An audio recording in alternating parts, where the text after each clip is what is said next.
One local man is dead and another person is injured after they were both shot right outside a Yuma bar this weekend. Now 2 suspects are behind bars while the victim's family is grieving their loss. Saturday morning at around 12:20, Yuma police responded to a call of an aggravated assault. They say when they arrived, they found the victim, Tyrone Haw, dead from multiple gunshot wounds. A second woman, 32 years old, also shot, and family say his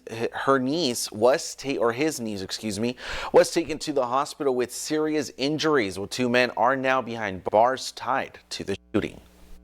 There was one person that was arrested, referenced this case, and that was for hindering. And then the second suspect turned himself in later that night and was arrested for the first-degree murder. Well, the first suspect, Jerome Hall, was arrested for premeditated first-degree murder. No bond was set at Jerome's court appearance. The second suspect, a 35-year-old man, looking at hindering prosecution, first-degree charges, and a judge set a $100,000 bond. Tyrone and the suspect shared a last name, but police say they were not related. The 2 suspects are set to appear at Yuma Superior Court Tuesday, where they will be formally charged. Well, tonight, the 3 men charged after allegedly displaying weapons outside a Yuma nightclub have pled not guilty. According to YCSO last month, Rene Castañeda Benitez, Antonio Campa Robles, and Marvin Iniguez were sitting in a car outside of Tarros Chicali on 16th Street with weapons visibly open. Well, security asked them to leave, but deputies say shortly later the men returned in a different vehicle. And according to witnesses, the suspects began pointing their guns at a person outside of the club before taking off again. Castañeda Benitez and Iniguez remained behind bars until their next hearing on March the 10th. Meanwhile, Iniguez is out on bond and due back in court April 7th. On new details tonight on the murder of a 23-year-old Brawley woman. The Imperial County District Attorney says the victim's body had been in a vehicle owned by one of the suspects for several days.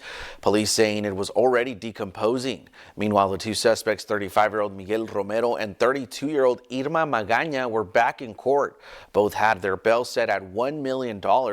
Romero's bail was lowered as his lawyer argued that Romero had a good working job to report to and may have not had a direct role in the homicide. Romero was driving the car where Gonzalez's body was found, and they'll be back in court later this month. Well, a parked car caught on fire in the parking lot of the Barber's Lounge on the corner of 4th Avenue and 24th Street today. This was the car that burst into flames after multiple attempts to put out the blaze. The Yuma Fire Department had to call the second engine to come out and help. I saw where the smoke was coming out from, and the car was still on.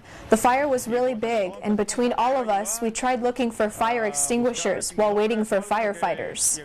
Well, the owner of the vehicle told us he was inside of the barbershop cutting hair when he peeked outside and saw smoke. Once he opened the car door, that's when the fire ignited. The car was a complete loss, and a car nearby was also damaged. Well, firefighters were able to move the car themselves to get it out of the way. No injuries were reported.